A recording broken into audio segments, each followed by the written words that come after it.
సమగ్ర కులగణన రిపోర్ట్ వచ్చేసింది. రాష్ట్ర జనాభాలో 55% బీసీలో ఉన్నట్లు స్పష్టమైంది. ఎస్సీ, ఎస్టీ, ఓసీ ఇతరులు కలిపి 45% ఉన్నట్లు తెలిసింది. సర్వే నివేదికను సిద్ధం చేశారు అధికారులు. దీనిపై కేబినెట్లో చర్చించి త్వరలోనే అధికారికంగా వెల్లడించనుంది ప్రభుత్వం.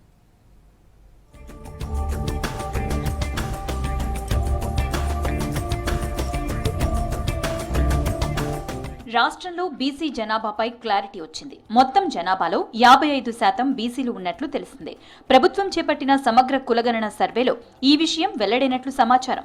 కులగణన సర్వేకు సంబంధించిన నివేదికను రాష్ట్ర ప్రణాళికా సంఘం సిద్ధం చేసింది. దీనిపై కేబినెట్లో చర్చించే అవకాశం ఉంది. ఫిబ్రవరిలో స్థానిక సంస్థల ఎన్నికలు నిర్వహించాలని ప్రభుత్వం భావిస్తున్నందున కులగణన సర్వే వివరాలపై కేబినెట్ మీటింగ్లో చర్చించే అవకాశం ఉందని తెలిసింది. ఇప్పటికే స్థానిక సంస్థల్లో రిజర్వేషన్ల కోసం బీసీ డెడికేటెడ్ కమిషన్ ని ప్రభుత్వం ఏర్పాటు చేసింది.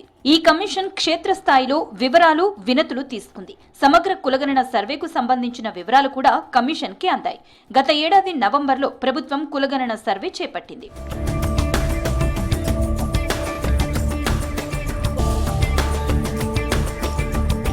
రాష్ట్ర వ్యాప్తంగా నెలన్నర పాటు 90,000 మందికి పైగా ఎన్యూమరేటర్లు ప్రతి ఇంటికి వెళ్లి వివరాలు నమోదు చేశారు. ఆ వివరాల డిజిటలైజేషన్ కూడా పూర్తయింది. కులగణన సర్వే రిపోర్టును ప్రణాళికా సంఘం సిద్ధం చేసింది.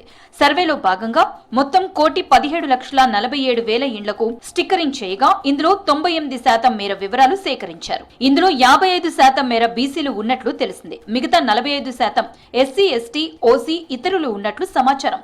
ఇక కులగణన సర్వేకు సంబంధించి అన్ని వివరాలతో కూడిన పూర్తి స్థాయి రిపోర్ట్ను త్వరలోనే ప్రభుత్వం విడుదల చేయనుంది.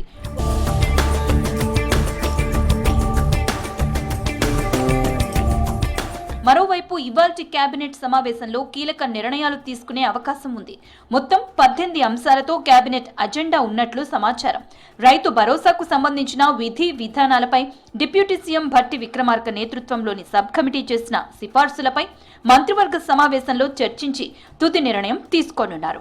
అలాగే భూమి లేని పేద రైతు కూలీలకు ఏటా 2 విడతల్లో ఇచ్చే 12,000 రూపాయల సాయానికి సంబంధించి కూడా చర్చించి నిర్ణయం తీసుకోనున్నట్లు తెలిసింది. కూలీలకు 12,000 సాయానికి సంబంధించి విధి విధానాలపై చర్చించనున్నారు. ఫిబ్రవరి లేదా ఉగాది నుంచి ఫ్రీగా సన్నబియ్యం పంపిణీ చేయాలని ప్రభుత్వం భావిస్తుంది. దీంతో కేబినెట్లో కొత్త రేషన్ కార్డుల జారీపై చర్చించి నిర్ణయం తీసుకోనున్నారు. ఇందిరమ్మ ఇళ్లు ఎప్పటి నుంచి మొదలు పెట్టాలనే దానిపై డెసిషన్ తీసుకుంటారని తెలిసిందే. ఎస్సీ వర్గీకరణ, ఇరిగేషన్ ప్రాజెక్టులు, మున్సిపాలిటీలకు సంబంధించి అంశాలపై చర్చించనున్నారు.